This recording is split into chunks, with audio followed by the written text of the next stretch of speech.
आपका दोबारा स्वागत है हमारी गुरुजी पाठशाला में। और मैं आज आपको जीव विज्ञान की दूसरी कक्षा में लेके आया हूँ। तो जैसा कि मैंने आपको पिछली कक्षा में जीव विज्ञान के बारे में बेसिक नॉलेज दे दिया था और जनन के बारे में बताया था। जनन के बारे में बताते हुए मैंने आगे आपको बताया था कि जनन दो प्रकार का होता है, एक होता है लैंगिक जनन और एक होता है अलैंगिक जनन। थोड़ी सी गलती के लिए माफी चाहूंगा, वहां पर मैंने अलैंगिक जनन जब लिखा था तो उसके नीचे लिख दिया था सेक्सुअल और लैंगिक जनन के नीचे लिख दिया था एसेक्सुअल, जबकि ये थोड़ा उल्टा हो जाएगा। और हम अपनी क्लास वहीं से आज कंटिन्यू करते हैं।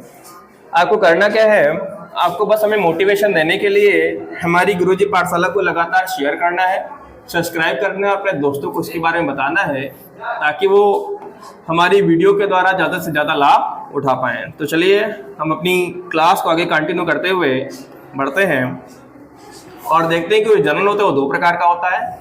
एक होता है लैंगिक जनन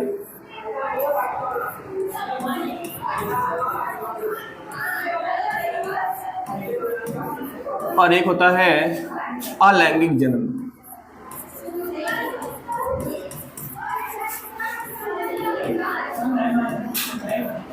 अंग्रेजी में बात करें तो लैंगिक जनन को कहते हैं सेक्सुअल रिप्रोडक्शन और अलैंगिक जनन की बात करें तो इसको कहते हैं असेक्सुअल रिप्रोडक्शन। तो जो जनन होता है वो दो प्रकार का होता है, एक होता है लैंगिक जनन और एक होता है अलैंगिक जनन, सेक्सुअल रिप्रोडक्शन और असेक्सुअल रिप्रोडक्शन, है ना। तो देखते हैं जरा सेक्सुअल रिप्रोडक्शन क्या होता है और असेक्सुअल रिप्रोडक्शन क्या होता है। तो देखिए जो लैंगिक जनन होता है इसमें नई संतान को जन्म देने के लिए दो जनकों की आवश्यकता होती है। कितने जनकों की आवश्यकता होती है? दो जनकों की आवश्यकता होती है। किसमें? लैंगिक जनन में। तो लैंगिक जनन में नई संतान को जन्म देने के लिए दो जनकों की आवश्यकता होती है, मेल और फीमेल। जैसे हम लोगों का जन्म हुआ है तो हम लोगों का जो जन्म हुआ है वो लैंगिक जनन के द्वारा ही हुआ है, जिसमें एक मेल और फीमेल की आवश्यकता होती है।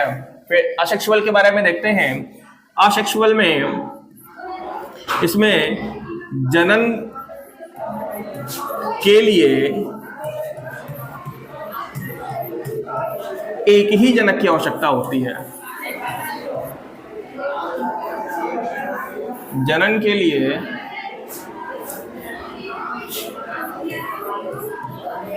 एक ही जनक की आवश्यकता होती है।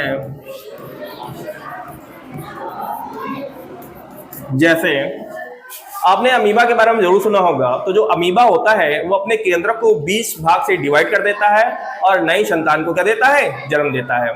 तो इसी तरीके से यहाँ पर जन्म देने के लिए जनन के लिए एक ही जनक की आवश्यकता होती है और यहाँ पर जनन के लिए कितने जनकों की आवश्यकता होती है? दो जनकों की आवश्यकता होती है। फिर देखिए यहाँ पर क्या होता है, यहाँ पर जो युग्मनज होते हैं, क्या होते हैं? युग्मनज।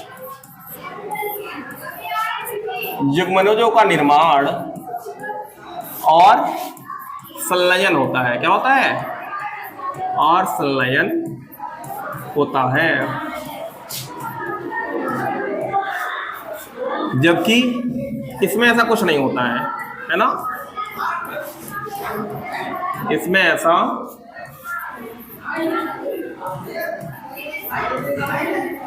कुछ नहीं होता है। फिर देखिए लैंगिक जनन में उत्पन्न जो संतानें होती हैं, लैंगिक जनन के द्वारा जो उत्पन्न संतानें होती हैं वो आकार और आनुवांशिकी लक्षणों में जनकों तथा पूर्वजों से भिन्न होती हैं।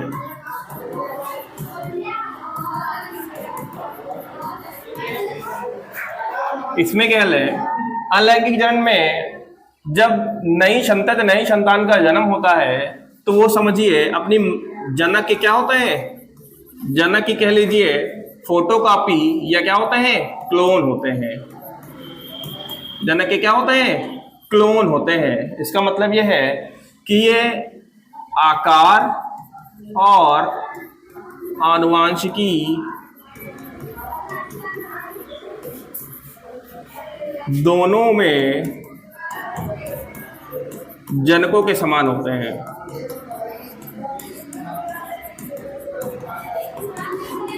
देखिए, आप अपने आप को देखिए, अपने माता पिता को देखिए, अपने दादा दादी को देखिए, तो देखेंगे कि आकार के हिसाब से, चेहरे के हिसाब से, अपनी आदतों के हिसाब से आप सभी लोग क्या हैं, एक दूसरे से अलग हैं। तो ये मेन लक्षण है किसका, लैंगिक जनन का। लैंगिक जनन में जो उत्पन्न संतानें होती हैं वो आकार आनुवंशिक के आधार पर अपने माता पिता से क्या होती हैं, अलग होती हैं, है ना। अब देखिए, जो लैंगिक जनन है ये प्रक्रिया, कौन सी प्रक्रिया, लैंगिक जनन की जो प्रक्रिया है ये कैसी है, धीमी और जटिल प्रक्रिया है।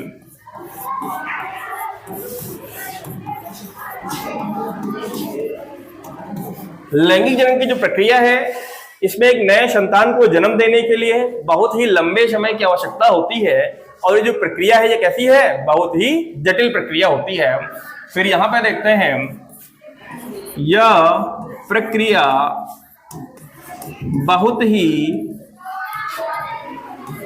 तीव्र और सरल होती है। जो अलैंगिक जनन की प्रक्रिया है ये प्रक्रिया बहुत ज्यादा तीव्र होती है और बहुत ज्यादा क्या होती है, सरल होती है।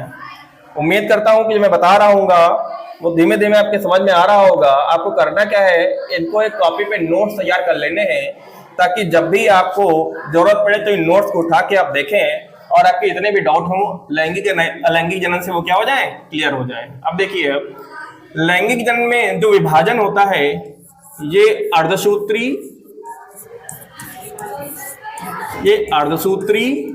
और समसूत्री दोनों विभाजन हो सकते हैं।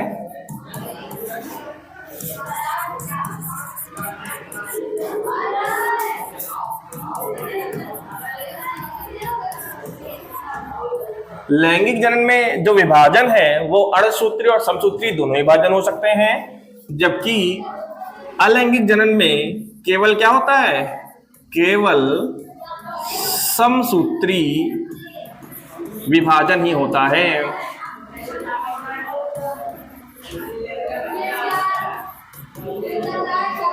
अब देखिए,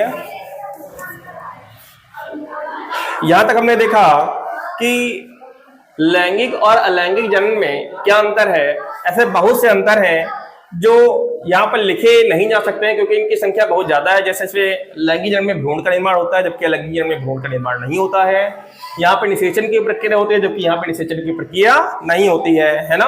और ये जो लैंगिक जनन की प्रक्रिया है ये उच्च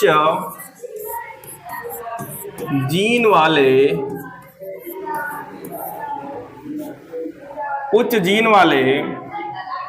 जीवों में होती है।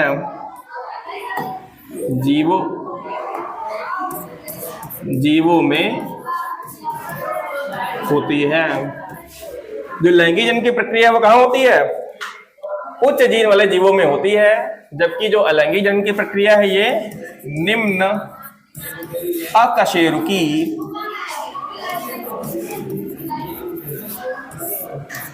जीवों में होती है।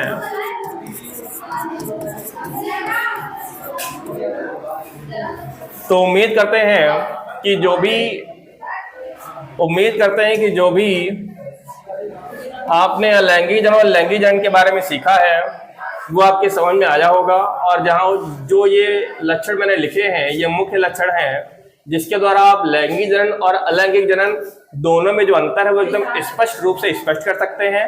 ऐसे ही वीडियो को देखने के लिए आप लगातार गुरुजी पाठशाला को शेयर और सब्सक्राइब करते रहिए। और अपने मित्रों को बताते रहिए। धन्यवाद।